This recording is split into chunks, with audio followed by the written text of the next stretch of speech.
अस्सलाम वालेकुम। फिजिकल हाज़रीन को भी, कैमरे के बैठे हुए उस पार लोगों को भी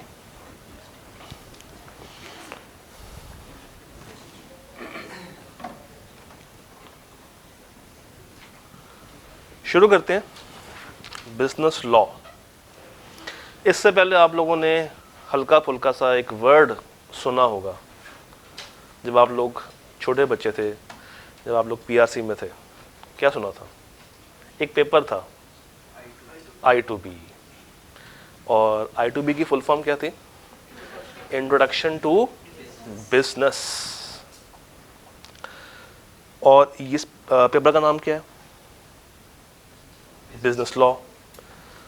तो आपके ख्याल से कितनी ऐसी चीज़ें होंगी जो कि उस पेपर से इस पेपर में ट्रांसफ़र हुई होंगी?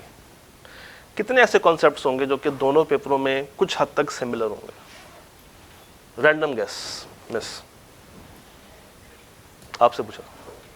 रैंडम गेस रहा है। 10%, 20%, 40%, 100%? क्या फिगर देंगी? फिगर बताएं। 20%, 50%, 60%। आप कैंडिडेट ठीक है। ऑल ओवर वही होगा, कुछ एडिशनल कॉन्सेप्ट्स होंगे। भाई से पूछते हैं।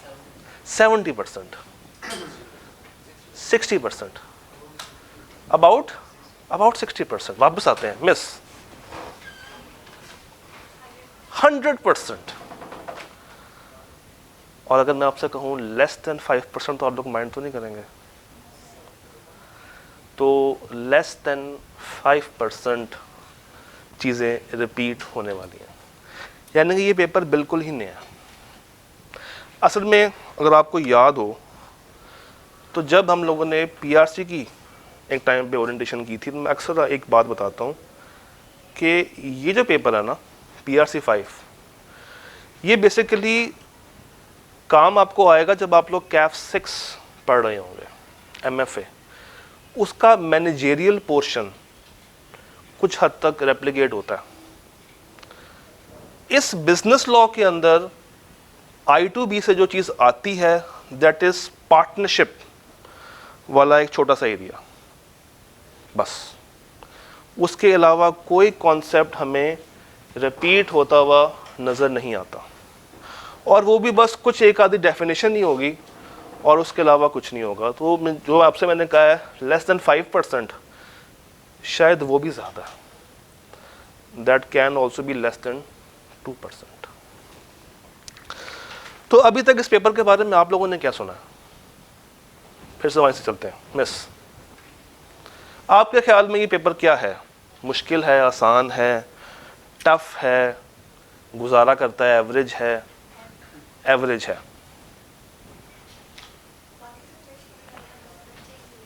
बाकी सब्जेक्ट्स की तरह है, मगर बच्चों को लगता है कि ये पेपर आसान है। ठीक है, एवरेज। और आप एवरेज को क्या डिफाइन करेंगे? आपके ख्याल से एवरेज क्या है?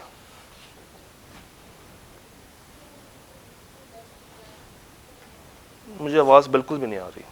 थोड़ा सा अपना वॉल्यूम ऊपर। और पता है, इस क्लास के अंदर ना तो परेशान होना है, ना घबराना है, ना झिझकना है, बोलना है, खुल के बोलना है। बताइए। बाकी सब्जेक्ट्स की तरह हैं, बच्चे कुछ हद तक इजी ले लेते हैं। मॉडरेट, मिस ने कहा कि मैं मॉडरेट बोल देती हूँ, आसान वाला भी इधर कवर हो जाएगा, मुश्किल वाला भी मैं कवर कर लूँगी। बाकियों की निस्बत थोड़ा सा इजी है, कंपैरेटिवली इजी है। कहा ये जाता है कि इजी है, मगर डेफिनेटली अगर सीए में आए हैं तो फिर इजी तो कुछ भी नहीं होता, टफ तो होता ही है। कोई ऑब्जर्वेशन नहीं, पूछा भी नहीं किसी से कितना इजी है? सुना इजी है, थ्योरेटिकल है, हो जाता है। थ्योरी का one of the cutest paper है। थ्योरेटिकल है, थोड़ा सा इजी है, थोड़ा सा मुश्किल है। तो एक आंसर जो मुझे नॉर्मली मिल रहा है वो ये है कि आपको लगता है कि ये पेपर कुछ हद तक आसान है, कुछ हद तक मुश्किल है। अगर मैं इसकी बात करूँ तो मॉडरेट साइड पेपर है। Okay, not bad. आप लोगों ने इस पेपर के साथ कॉम्बिनेशंस क्या क्या पिक किए हैं? वापस हमारे से चलते हैं, यहाँ लिखते जाते हैं। R1 टैक्स, एक वोट R1 एक वोट टैक्स, साथ चलते हैं। R1 टैक्स बिलो, 2 वोट, साथ चलते हैं। R1 टैक्स,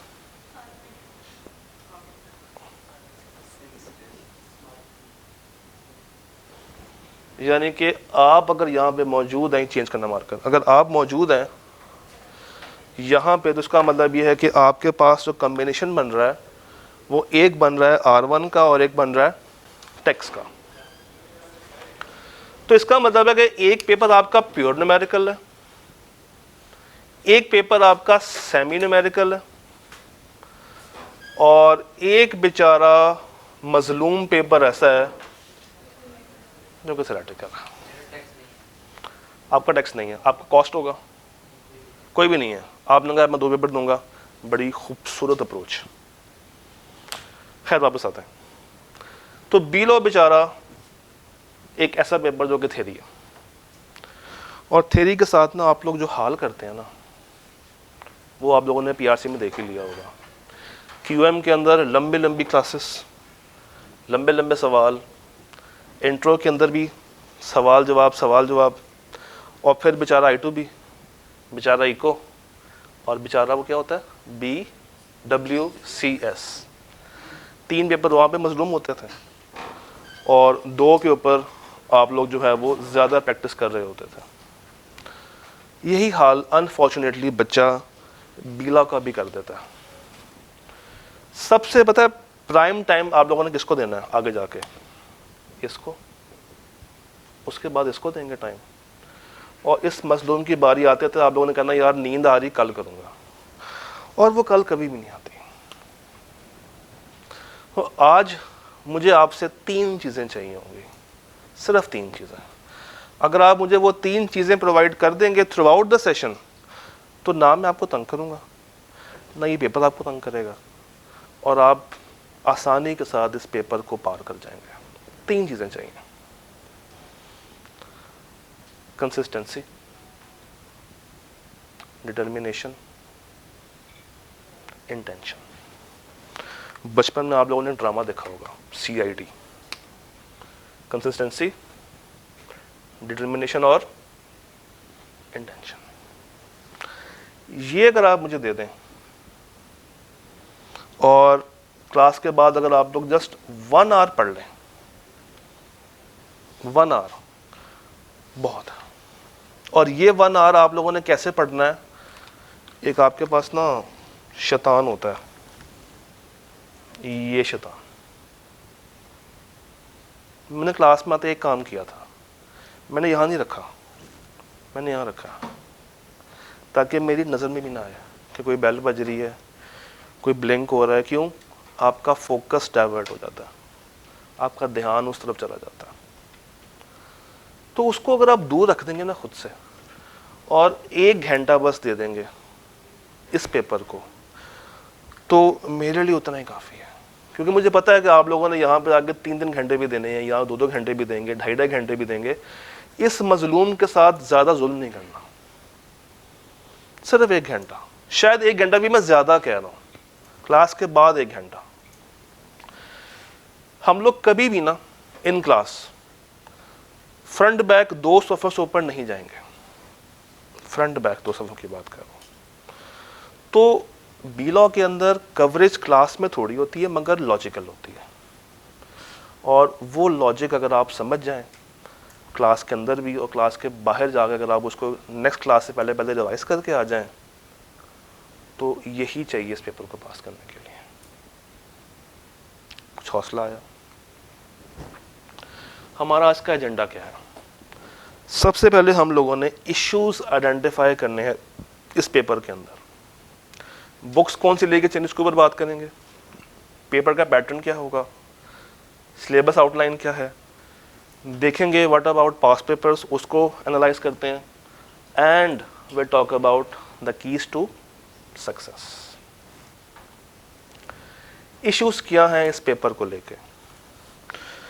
पता है, जब भी कोई नया काम करे ना तो उसके पॉजिटिव्स और नेगेटिव्स देख लेने चाहिए। इससे एक फ़ायदा होगा कि आपको आज बैठ के पता चल गया है या चल जाएगा कि आईकैप में जब हम लोग जाएंगे तो हमारी टेस्टिंग किस लेवल पे होगी।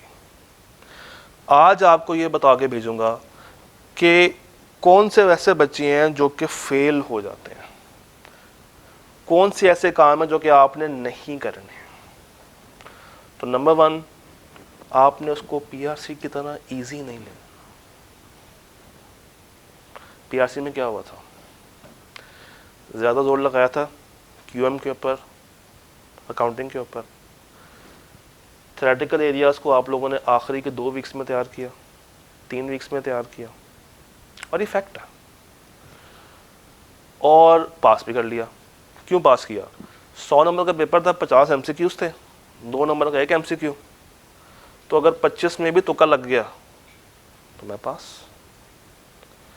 मगर यहाँ पर अब ये तुक्के वाली गेम ख़त्म है, क्योंकि पीआरसी के अंदर आप लोगों ने जो पेपर अटेम्प्ट किया था दैट वाज 100% ऑब्जेक्टिव पेपर। मगर यहाँ पे 100% ऑब्जेक्टिव की रेशो नहीं है। ऑब्जेक्टिव यहाँ पे भी है 15 नंबर का, तो यहाँ पे 15 मार्क्स और 85 मार्क्स की रेशो होती है। 15 का ऑब्जेक्टिव आएगा और 85 का सब्जेक्टिव पोर्शन होगा। तो थोड़ा सा अपने आप को एनहांस करना है। अब आप बड़े हो चुके हैं, अब मज़ीद बड़े होंगे। अब जो बच्चे पीआरसी में है ना, उनको भी गाइड करना साथ साथ, उनको भी बताना साथ साथ। मगर ये नहीं करना कि भाई थप्पड़ मार के बता रहे हो, ये काम नहीं करना। उनको भी प्यार से गाइड करना है और अपने आप को एक स्टेप ऊपर एलिवेट कर लेना। तो इजी नहीं लेना। कभी भी अपने दुश्मन को अगर आप लोग आसान लेना शुरू कर देंगे ना, तो वो आपको बहुत जल्दी मात दे जाएगा। तो दुश्मन को कभी भी आसान नहीं लेते हैं, हमेशा उसको सर करने के लिए, उसको पार करने के लिए, उसको हराने के लिए हमें कुछ स्ट्रैटेजीज बनानी चाहिए। तो वो हम लोग बनाएंगे जिससे ये पेपर आपका निकल जाएगा। फिर दूसरा मसला आता है बच्चों को रिटेंशन के अंदर। रिटेंशन क्या होती है? आज से पहले ये लफ्ज़ कहाँ सुना था, रिटेंशन? मैं उन बच्चों से मुखातिब हूँ जो कि फ़िज़िक्स की किताबों को, केमिस्ट्री की किताबों को, बायो की किताबों को, इवन अंग्रेज़ी को, इस्लामियात को रट्टा मार के बैठे हैं। क्या होता है रिटेंशन? दिमाग में रिटेन करना। वो बच्चा जो कि मैट्रिक बैकग्राउंड का हो, इंटर बैकग्राउंड का हो, उसकी रिटेंशन स्किल्स होती हैं। मगर बीच में एक ऐसा टाइम आया जहाँ पे उन स्किल्स को जंग लग गया। वो टाइम कौन सा था? पीआरसी का टाइम। अब ज़रा वापस जाएं उसी दौर में जब आप लोग 850 नहीं, कितने मार्क्स होते थे? आजो आजो, कितने मार्क्स थे इंटर में? 1100 नंबरों के लिए आप लोगों ने पूरी किताबों को रटा मारा हुआ। कितने मार्क्स थे? 908, 958, 800 प्लस 860। आप हमसे आई नहीं। 10 निकल जाओ बाहर। 9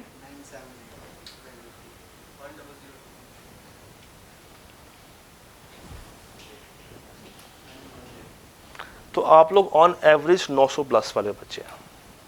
और 900 प्लस वाले बच्चों से अगर मैं आपसे पूछूं कि आप लोगों ने तैयारी कैसे की थी, तो क्या आप मुझे कोई अभी बैठे बैठे फिजिक्स का कोई लॉ बता सकते हैं कि लॉ ऑफ काइनेटिक एनर्जी क्या होता था? वो ½ कुछ याद है?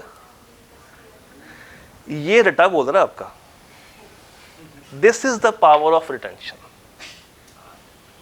अगर मैं आपसे पूछूं ना कि लॉजिक क्या है, वो भूली हो गई। अगर मैं आपसे पूछूं ना कि उसके पीछे एग्जाम्पल क्या थी, वो भूली होगी। मगर इस वक्त जहन में क्या है? वो formula. This is the power of retention. और ICAP एग्ज़ाम में ख़ास तौर पे थ्योरेटिकल पेपर्स के अंदर रिटेंशन की काफ़ी ज़्यादा अहमियत है। चलिए एक सवाल पूछता हूँ आपसे, ये बैठो, ये नोट्स हैं, फर्ज करें इन नोट्स को मैंने याद करना है। मैंने एक दफ़ा याद किया, 2 दफ़ा याद किया, 3 दफ़ा याद किया। नेक्स्ट डे जब मैं इसको रख दूंगा, क्या मुझे 100% याद रहेगा कि मैंने क्या याद किया था? हाँ जी सामा भाई, क्या मुझे 100% याद रहेगा कि मैंने क्या याद किया था? नहीं। बट कभी किसी टाइम पे अगर आपने अपने रजिस्टर के अंदर एक लाइन भी लगाई होगी ना, एक स्ट्रेट लाइन लगाई होगी ना, आपको वो याद रहेगी कि वो लाइन मैंने क्यों लगाई थी, कब लगाई थी, इसके पीछे की रीज़न क्या थी, लॉजिक क्या थी, ऐसा क्यों ऐसा, वाई? किताब की अंग्रेजी याद नहीं होती है, बट अपना लिखा हुआ याद रह जाता है, क्योंकि दिमाग अपने लिखे हुए की प्रोसेसिंग जल्दी करता है। जब आप लिखते हैं ना, तो आपका सिर्फ हाथ नहीं चल रहा होता, हैंड, आई, ब्रेन तीनों कोऑर्डिनेशन में चल रहे होते हैं, और वो हमेशा आपको वो आपकी लॉन्ग टर्म मेमोरी में चले जाते हैं, शॉर्ट टर्म में नहीं रहते, वो लॉन्ग टर्म में चले जाते हैं। तो अगर आप लोगों ने बिलो के पेपर पास करना है, जितना क्लास में करेंगे, 1 सफ़ा, 1.5 सफ़ा, मैक्स 2 सफ़े, कुछ नहीं करना, उस 1 घंटे में घर जाके उसको अपने एक साफ रजिस्टर के ऊपर लिख लेना, एग्जैक्ट लिख लें। लिख लिया, उसके बाद किताब बंद कर देनी है, बंद कर दी, अब अपने उस रजिस्टर से याद करना है, अपने उस रजिस्टर से याद करना है। जस्ट आपने उस लिखे हुए को कागज़ पे उतार लिया, और अब आपने क्या किया, किताब को साइड में फेंक दिया, मतलब रख दिया, और अब आपने अपने लिखे हुए को याद करना है। किताबी अंग्रेज़ी, सॉरी, जो किताबी फ़ॉन्ट होता है ना वर्सेस आपका लिखा हुआ फ़ॉन्ट, दिमाग उसको ज़्यादा कैप्चर करता है, और वो आपकी लॉन्ग टर्म मेमोरी में चला जाएगा, जो कि आप जब टेस्ट कर रहे होंगे या ICAP के पेपर में बैठे होंगे ना, तो आपको अपना लिखा हुआ याद आएगा कि हाँ मैंने इस टाइम पे ये चीज़ लिखी थी। क्यों? उस वक्त ब्रेन एक्टिव है। बट जब आप बस लिखे हुए को याद कर रहे हैं तो ब्रेन एक्टिव नहीं होता, सिर्फ आंखें देख रही होती हैं या हाथ काम कर रहे होते हैं, ब्रेन सोया होता है उस टाइम पे। तो अपने दिमाग को जगाना है। क्या करना है? जगाना है। तीसरा क्या मसला है? How to attempt ICAP। मैं उन लोगों से मुखातिब हूँ जिन्होंने अभी ICAP का ही एग्ज़ाम दिया है, मगर उस एग्ज़ाम में और इस एग्ज़ाम में क्या फ़र्क है? क्या फ़र्क है?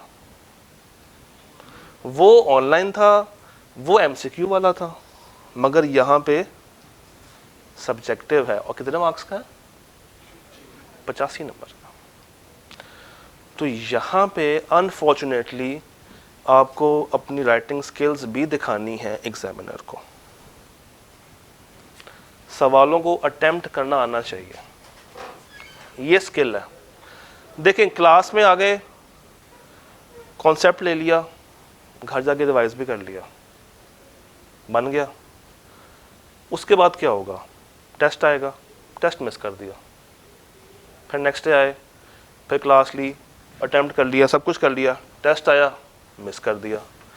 तो इससे आप लोगों ने किस चीज़ का आप लोगों ने लॉस किया? लॉस किस चीज़ का किया? कॉन्सेप्ट तो दिमाग में आ गया, मगर राइटिंग की प्रैक्टिस आप लोग नहीं कर पाए। और ICAP में जाके करना क्या? लिखना है। उसको ओरली तो आपने सुनाना नहीं है। तो ICAP के सवालों को अटेम्प्ट कैसे करना है, हम लोग यहाँ पे क्लास के अंदर उसकी भरपूर प्रैक्टिस करेंगे, और तसल्ली के साथ पास्ट पेपर्स को कवर करेंगे। ज़रा मुझे बताइए, किस अटेम्प्ट से हमें स्टार्ट कर लेने चाहिए पास्ट पेपर्स? मैं ज़रा आपसे जानने में इंटरेस्टेड हूँ, कितनी पुरानी अटेम्प्ट हो वहाँ से हम लोग स्टार्ट कर लें? मार्च 21। भाई ने कहा स्प्रिंग 21। मार्च स्प्रिंग होती है और सितंबर ऑटम होती है। कितनी हम जाएं पीछे? 21 तक। कौन सा है, ऑटम या स्प्रिंग? स्प्रिंग। At least 5 year. तो आप कहना चाह रहे हैं कि शायद 18 तक रहें। हाँ जी, 23 बस 2 साल के बहुत है। 21 4 साल बहुत है। 3-4 ईयर्स। 21-20 तक। 18 से आगे चलें 4 ईयर्स। 18 से ऑनवर्ड्स 8। इतना बड़ा जंप क्यों मारा 18 से 8 पे? खैर हैं, 18 20। मैं आप सबके साथ नहीं हूं, मैं सिर्फ उन बहन के साथ हूं। 8 भी नहीं, ऑटम 2009 से लेके ऑटम 2023 कितनी अटेम्प्ट्स बनती हैं? नहीं, पहले बताएं कितने साल बनते हैं? 14 या 15? 14 या 15? पहले आज ये फैसला करें। 15 कौन कौन कह रहा है? 15 कैसे बना लिया आपने? ऑटम 9 से ऑटम 10 1 साल, 10 से 11, 11 से 12, 12 से 13, 13 से 14, तो ये बनते हैं हमारे पास 14 ईयर्स। और हर साल में कितने? 2, 28 अटेम्प्ट्स। और हर अटेम्प्ट में कितने सवाल होते होंगे ऑन एवरेज? 8। तो 28 को 8 से मल्टीप्लाई कर ले, आंसर क्या आता है? निकालें। 28 को 8 से मल्टीप्लाई कीजिएगा, आंसर क्या आता है? क्या तुम क्या नहीं मानना? 224 पक्का? 224 सवाल थ्योरी के अंदर। थ्योरी के 224 सवाल अगर आप लोगों ने लिखे हो ना, तो आप सबका मेरिट आ जाए। और मैंने लिखवाने हैं। इस क्लास में आए हैं तो फिर लिखने की नीयत बांध के आनी है, क्योंकि थ्योरी का पेपर वैसे पास नहीं होता। पर यहाँ पे मैंने एक चीज़ स्किप कर दी, अगर आप लोगों ने गौर किया हो तो। मैंने कहाँ तक लिया है? ऑटम 23 तक लिया ना। एक अटेम्प्ट मैंने गायब की है, कौन सी? स्प्रिंग 24। वो क्यों गायब किया पता? क्योंकि जब आप अपना कोर्स एक दफ़ा पूरा कर लेंगे ना, तो तब हम रीसेंट पेपर खोलेंगे और आपसे करवाऊंगा। और अगर तो आप उसमें 50 से ऊपर निकल गए, इट मीन्स कि आप पास हैं। और अगर नहीं गए तो कोई बात नहीं, क्योंकि ये कोर्स हम लोगों ने 2 दफ़ा करना। पहला हमारा कोर्स ख़त्म हो जाएगा जुलाई में जाके, और फिर जुलाई के बाद इसका राउंड 2 शुरू करेंगे, जिसमें कंप्लीट कोर्स को एक दफ़ा फिर से रिवाइज कर रहे होंगे, मगर एक फास्ट पेस पे। तो कितने टेस्ट होने चाहिए सामा भाई पूरे सेशन में आपके ख्याल से? अब आप बड़े हो चुके हैं, यो याद करें पीआरसी में कितने टेस्ट होते थे। हाँ, आप उसके मुताबिक सोच के बताइएगा। हाँ, तो अब यहाँ बता दें। 25-30, 25-30, 25 से 30, 100 सदके जाऊं। आप तीनों की क्या राय है? एक राय दीजिएगा, आपस में जुड़ के बताएं एक फिगर। मैं टेस्टों की बात कर रहा हूँ, इतना अगर मैंने ले ली है ना, तो आप लोगों ने आना नहीं क्लास में। वो तो मैं यहाँ पे भी लूंगा, मगर इतने नहीं होंगे, वो ज़्यादा हो गया है। वो हम लोग करेंगे। नहीं, मैं बताता हूँ सर, हमारी क्लास है घंटे की, 50 मिनट पढ़ेंगे, आखिर के 10 मिनट आपके पास MCQ की शीट आ जाएगी, तो उसमें 5-6 तो होंगे, वो तो होंगे ही होंगे, मैं ये रिटर्न की बात कर रहा हूँ। हाँ जी बता दें, आप लोगों ने पूरी रिपोर्ट खोल ली है। 80 टेस्ट देने वाले बने, मैं 150 भी कर लूँगा कि मजे की बात है, टेस्ट तैयार पड़ेंगे। 80 चलें, मिनिमम 30 मैक्सिमम 40, क्योंकि टेस्ट होना है हर हफ्ते। सैटरडे सुने, Saturday will be our test day, designated test day will be, ताकि कभी भी कोई कंफ्यूजन ना हो कि उस दिन टेस्ट होना है नहीं होना, सर ने अनाउंस नहीं किया था। तो आज ही बता रहा हूँ, Saturday will be test day. जितना हम लोगों ने फुल वीक कवर किया होगा वो आपका कब टेस्ट होगा? सैटरडे को। ओके, तो क्या हमें इस पेपर को पास करने के लिए कोई शॉर्टकट्स लगानी चाहिए? नहीं, सिलेक्टेड स्टडी करनी चाहिए। एक मशवरा दूं, ऑन कैमरा दे रहा हूं, अगले 6 महीनों के लिए ना फेसबुक छोड़ दें।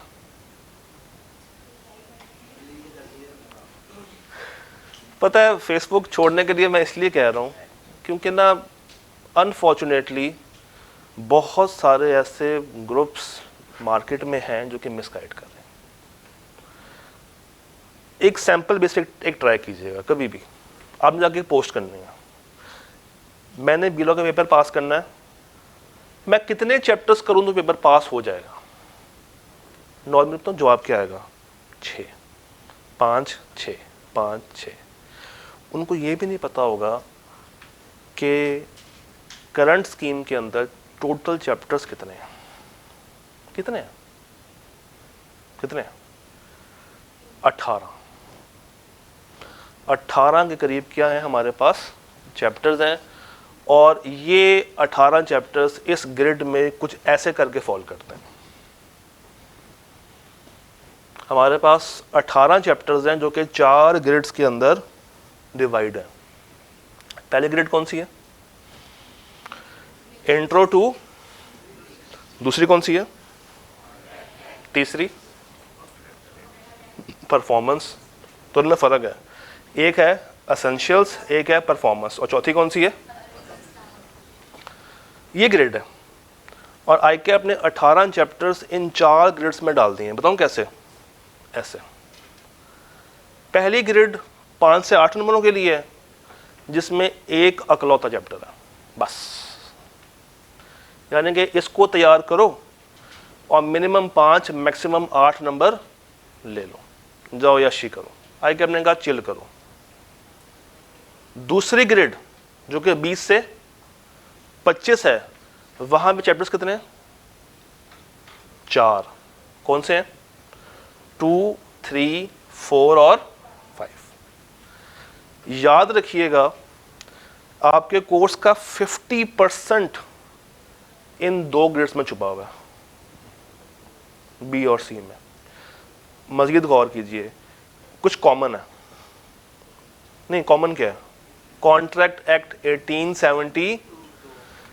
50% of the course, 50% of the paper would be from contract act, would be from contract act।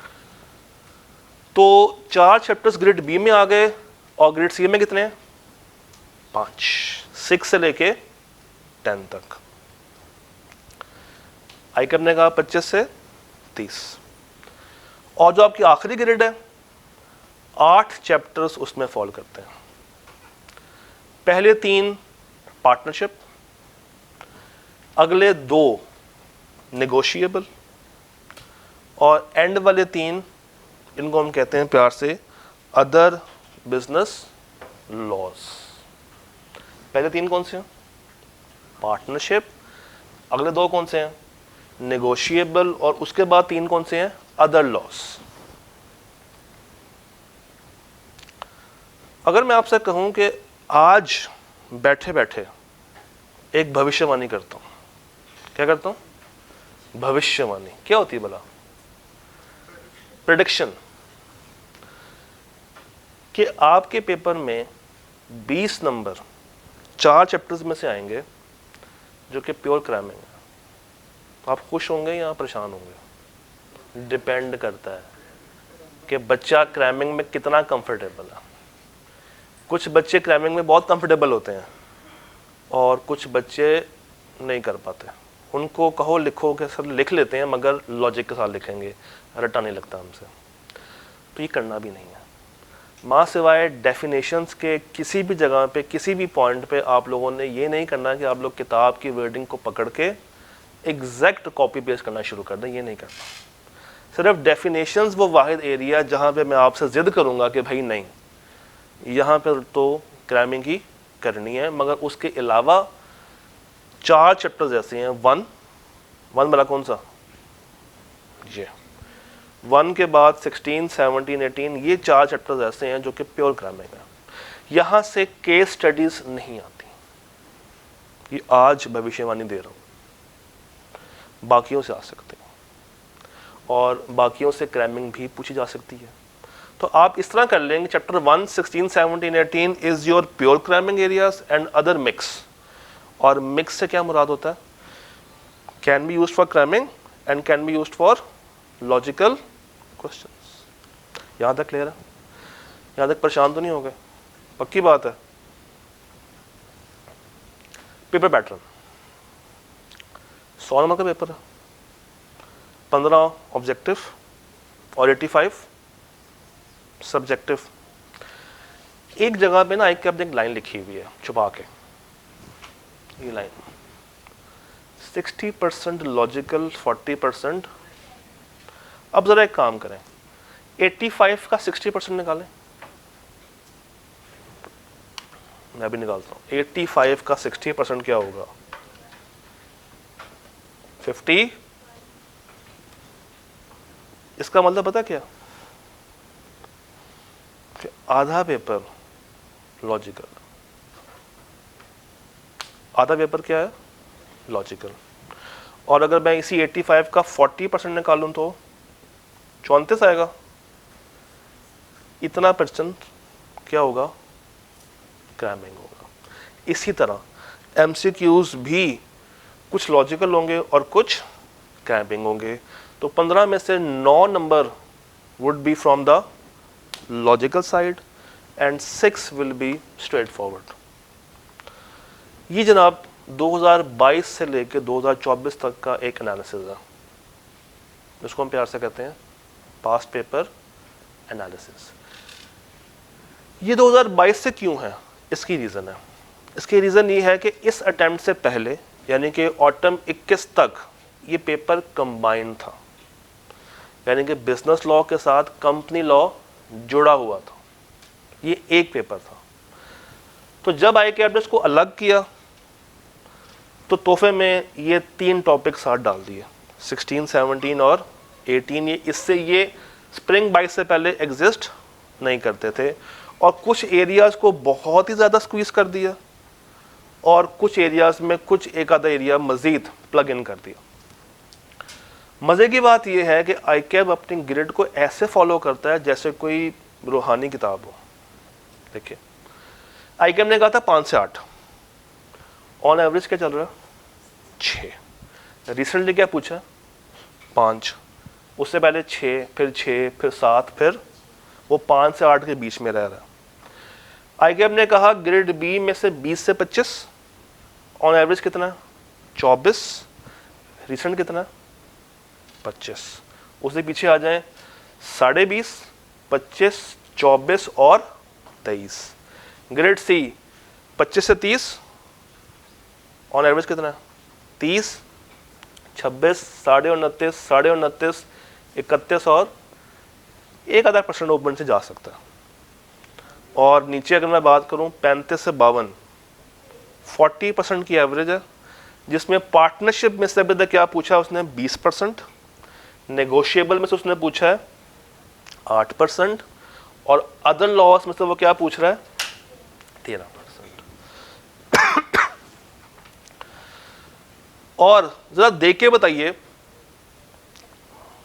क्या किसी भी अटेम्प्ट के अंदर 2 जीरो से ज्यादा कहीं लगे हुए, गौर कीजिएगा। यानी कि अगर मैं इसकी बात करूं, चैप्टर 1 टेस्ट हुआ, 2 टेस्ट हुआ, 3 भी हुआ, 4 भी हुआ, 5 भी हुआ, 6, 7, 8, 9, 10, 11, 12, 13, 14, 15, 16, 17, 18, हर चैप्टर में से पूछा है उसने। इसीलिए कहा था कि वो ग्रुप छोड़ दो, पीछे आ जाते हैं। टेस्ट हुआ हुआ हुआ हुआ हुआ हुआ हुआ, ये नहीं हुआ। चैप्टर 8 नहीं हुआ, ऑटम 23 में, 10 में नहीं हुआ, हो गया हो गया हो गया, बस 2 छोड़े, पीछे आ जाए। हो गया, ये भी हो गया सारे, 1 मिस किया, 2 मिस हुए, 3 मिस हुए, 4 मिस हुए, मगर फिर भी 14 उसने टेस्ट किए। यहाँ पर आ जाते हैं, 1, 2, यहाँ पर आ जाते हैं, 1, 2, तो एक अब नॉर्मल अटेम्प्ट इसमें 4 मिस किए, मगर जब उसने वो 4 मिस की तो अगर गौर करें ना तो 14.5, 12.5 उसने एक चैप्टर को पकड़ लिया और उसके पीछे पड़ गया। तो इसको फॉलो करते करते हम लोगों ने तैयारी करनी है ताकि कोई भी चीज़ हमारी स्किप ना हो, एरिया भी सारे कवर हो, कंटेंट भी सारा कवर हो, वीकली बेस पे टेस्टिंग भी हो, और ये है आपकी की टू सक्सेस। आपने क्या करना है, आपने डेली क्लासेस को अटेंड करना है और क्या बनाने, माइंड मैप्स, अपने सवाल पूछने हैं। किसी भी टाइम पे परेशान नहीं होना, ना क्लास में होना है ना व्हाट्सएप ग्रुप में होना। जिस भी टाइम पे जो भी सवाल ज़हन में आ गया ना, बस पूछ लेना। No confusion in mind when you go to. सोने से पहले अपने आप से पूछना कि भाई सब कुछ तैयार है। अगर तो वो कह दे हाँ तैयार है तो सो जाना, और अगर वो कहे नहीं यार ये कॉन्सेप्ट मिक्स हो रहा है, तो ये नहीं कहना कि रात के 3 बज रहे हैं, पूछूं या ना पूछूं, पूछ लेना। Give weekly test and assignments, analyse your strength and weaknesses by giving all test so that your drafting practice is sufficient for. मुझे ना आपसे लिखवाना है, अनफॉर्चुनेटली और फॉर्चुनेटली आपके हाथ पाँव जो ख़राब हुए हैं ना ये MCQs पे, ये बस ये कर करके ये तो वो अब भूल गए। Daily 1 hour is required after class for revision and, सिर्फ 1 घंटा मुझे दे दें। 1 hour with CID, and CID stands for consistency, intention, determination. तो ये जो शन है ना, ये शन के साथ आप लोगों ने छन करते हुए पास करना, पेपर करना है पास, नियत करते हैं, उठाएं फिर हाथ, ले हलफ, आज ले हलफ। मैंने PRC में लिया था, मैंने इन बच्चों से कहा था कि PRC में हलफ लेंगे आपका पेपर पास होगा, और सबका पास हुआ था। अब ले हलफ, हलफ ले, पास नहीं करना ना ना ना ना, कोई डंडियां नहीं है। आपने हाथ खड़ा करके कहना है कि मैं ये पेपर 100% पास करूंगी इन तमाम फॉर्मेट्स के ऊपर। बोले बोले बोले बोले बोले बोले क्या इंशाल्लाह, मुंह से बोलना है। हम ये पेपर, मेरे पीछे पीछे आए, हम लोग ये पेपर 100% ईमानदारी के साथ, किसी भी तरह का कोई नागा किए बगैर, सारे टेस्टों के साथ, हाथ पीछे करके बोलना है, सारे टेस्टों के साथ अटेम्प्ट करेंगे, डेली असाइनमेंट्स करेंगे, डेली क्लासेस में आएंगे और अपनी वीकनेसेस को ओवरकम करेंगे। अब हाथ नीचे कर लें। अब अगर तो आप सारे रोजे से हैं तो आप फंस गए हैं, और फंसे भी अपने ही फायदे के लिए।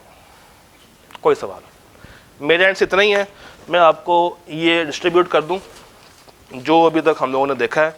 ये आप लोगों ने क्या एक काम करना है, एक फाइल मेंटेन करनी है, क्योंकि इस तरह के बहुत सारे हैंडआउट्स डेली बेस पे आएंगे, किताब होने के बावजूद आएंगे। अच्छा, अब एक और बात, इसका साइज देखें हैंडआउट्स का, कितना अच्छा लग रहा है ना A4 के ऊपर। ये है चैप्टर 2, दिस इज चैप्टर 2। उसका साइज देखें, उसका साइज देखें, ये उसके हाफ पे है बस। हम लोगों ने कभी भी इससे ज्यादा नहीं पढ़ना, ये पूरा चैप्टर है भाई, हम लोगों ने कभी भी इतने से ऊपर नहीं जाना, मगर इसकी हर लाइन में लॉजिक है, हर लाइन में एक नई कहानी है। और हम लोग कुछ ऐसी एग्जाम्पल्स को यूज़ करेंगे जो कि क्लास का माहौल भी थोड़ा सा बना के रखेंगी, जिससे आप लोग बोर नहीं होंगे। तो ये भी बांट दें। चैप्टर 2 के नोट्स मैं आपको दे रहा हूँ, साथ साथ मज़ीद चीज़ें भी आती जाएंगी। तो जब तक किताब नहीं आती है, किताब गालिबन ईद के आसपास आएगी, किताब जो है ना वो ईद के आसपास आएगी। तो जब तक किताब नहीं आती तब तक मैं आपको हैंडआउट्स और जो जो असाइनमेंट्स हैं वो साथ साथ प्रोवाइड करता जाऊँगा।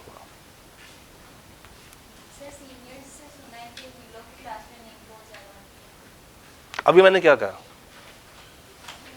अभी मैंने क्या कहा कि हम लोग कुछ ऐसी एग्जाम्पल्स को लेके चलेंगे कि आपको नींद भाग जाएगी। इनको नहीं पता अभी तक, मैंने पूरे सेशन में इनके अंडे बिकवाए थे। अगर आप चाहती हैं तो मैं आपको एक एग्जाम्पल के तौर पे पोर्ट्रे कर दूंगा, फिर आपको नींद नहीं आएगी, फिर कभी भी नींद, आपको रात को भी नींद नहीं आएगी। तो नहीं आएगी नींद, आई गारंटी दैट। और कोई सवाल, और कोई सवाल? सवाल आपका तो मैंने इंट्रो लिया ही नहीं, नाम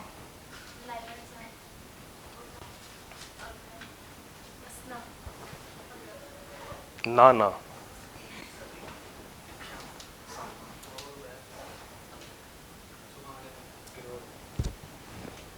उसामा। तो this was the shortest intro and believe me 5 days a week पढ़ना, और आपके लिए काम और करूँगा, एक इंटरेस्टिंग काम। हमने कहा हफ्ते को क्लास कोई नहीं होगी, यही कहा था मैंने।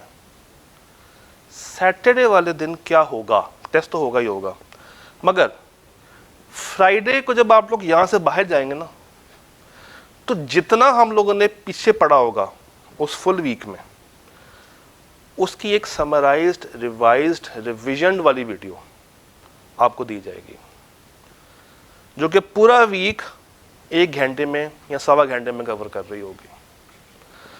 तो वीकेंड के ऊपर अगर आपने क्विक रिवीजन करनी है तो फिर आपको वो एक वीडियो काफ़ी रहेगी, आपको हर लेक्चर को अलग अलग करके सुनना नहीं पड़ेगा।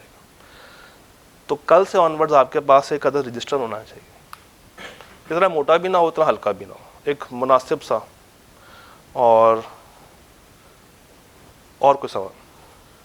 एक रिक्वायरमेंट और थी, मगर अभी आपसे मैं नहीं कहूँगा, बाद में कहूँगा। कोई और सवाल आपकी तरफ से? कोई सवाल? कोई सवाल? नींद ख़त्म हो गई? कोई और सवाल? कोई और सवाल नहीं? रोज़े ना होते तो आपको ज़रूर कुछ खिला पिला के भेजता। आप लोग आने वाले बने, अफ्तारी छोड़ें, यहाँ पे तो पार्टियाँ होनी हैं।